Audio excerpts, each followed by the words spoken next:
O universalista é um metafísico religioso no armário.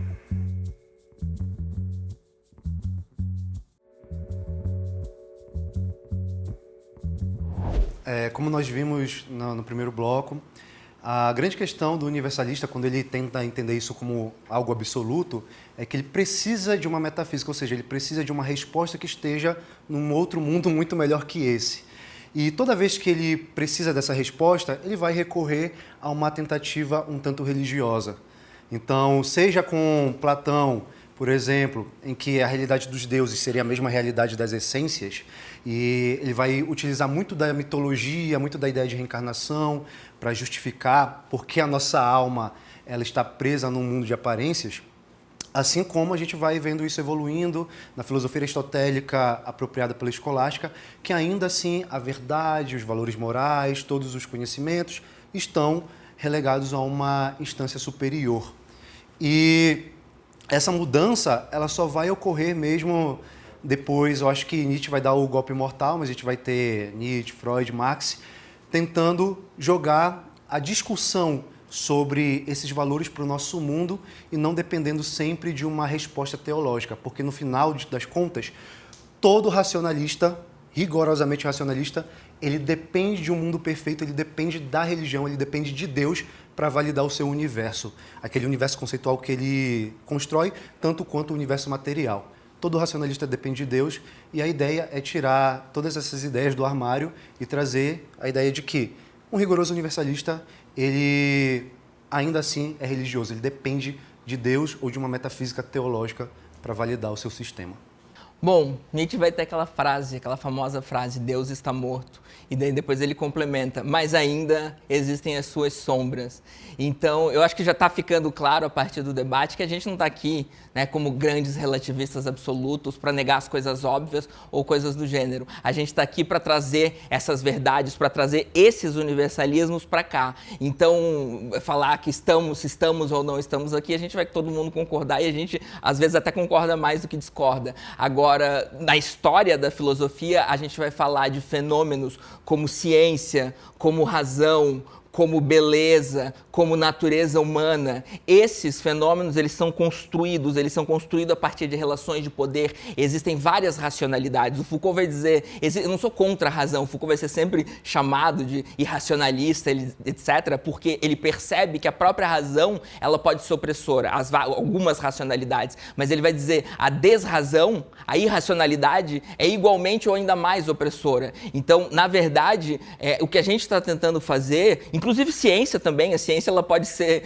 utilizada para coisas maravilhosas, como veio a questão da vacina, e todo mundo aqui felizmente concorda, mas ela pode ser utilizada para destruir o mundo. Então, existe vários usos que a gente pode fazer da ciência e não existe uma verdade absoluta, metafísica lá do que é a ciência, do que é a razão, do que é a beleza. A gente vê discursos por aí, né? A própria beleza, em sua imanência, então, do mundo, na sua construção, a própria beleza pode servir como ferramenta de poder, inclusive, e os europeus sabem muito bem disso e impõem seus padrões de beleza ao mundo. Então, quando a gente vai falar de padrão de beleza, até pouco tempo atrás a gente dificilmente via pessoas racializadas nesses padrões de beleza. Quando começa a se tornar um produto, então beleza, legal, agora a gente consegue difundir. Então a gente está cheio de, nessa perspectiva aqui pós-moderna, a gente está cheio de imanências, a gente está cheio de pluralismo na razão, pluralismo na ciência,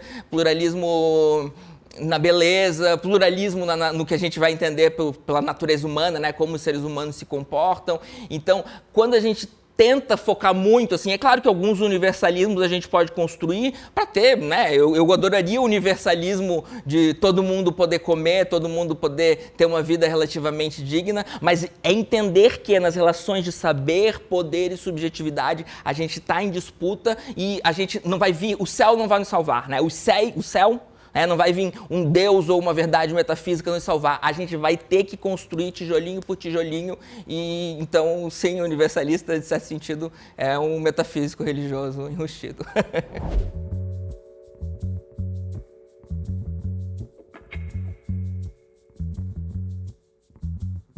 Bom, Primeira questão, né, que, inclusive eu queria até prestar uma homenagem a um professor meu que eu tive, que faleceu tem pouco tempo, né, que ele comentava que a metafísica é igual ao reumatismo, né, que você sempre tenta fugir dela, mas ela sempre te persegue, uma hora ela vai chegar.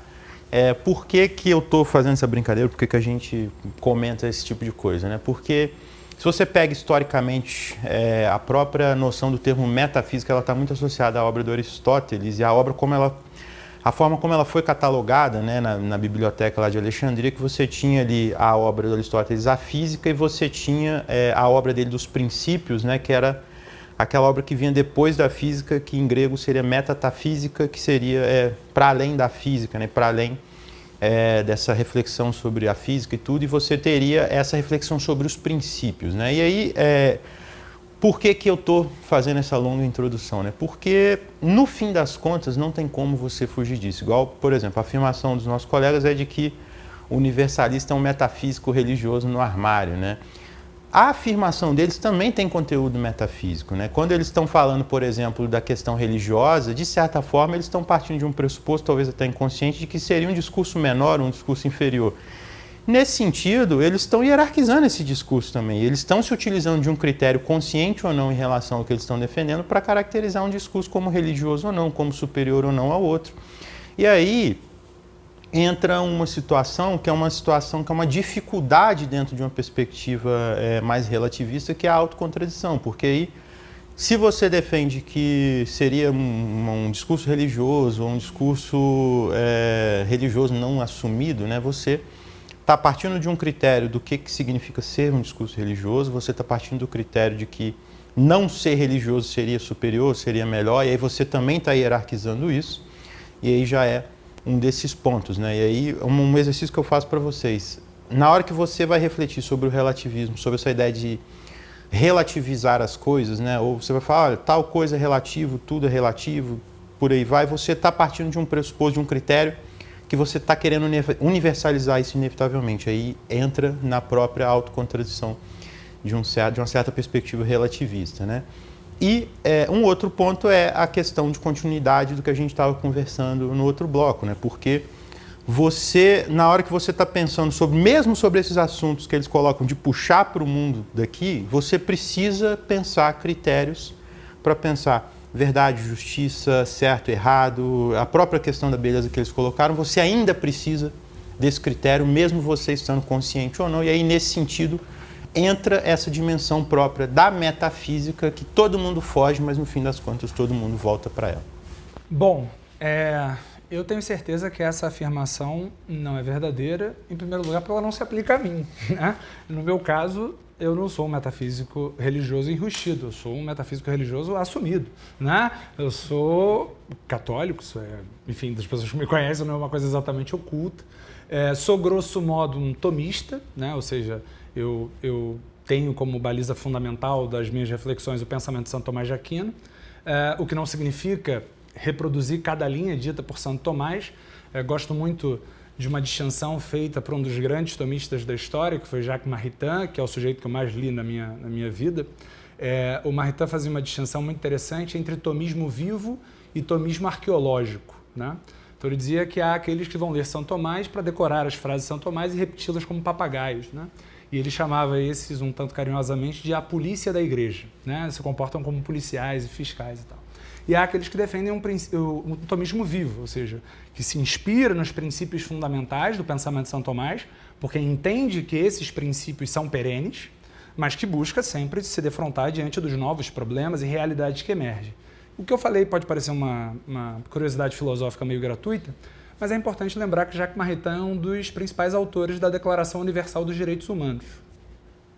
Isso diz muito sobre os compromissos de universalistas consequentes com as suas próprias posições. Então, primeiro, essa afirmação é falsa porque ela não se aplica a mim e sobre isso posso falar com tranquilidade. Agora, o principal problema dessa afirmação, como apontou o Krepp, é a ideia de que, de alguma maneira, é possível escapar à metafísica, não é? Veja, o que é metafísica, né? Talvez você que esteja vendo aqui o vídeo não seja tão versado em filosofia. A metafísica é a busca pelos princípios fundamentais da realidade, por uma explicação última da realidade.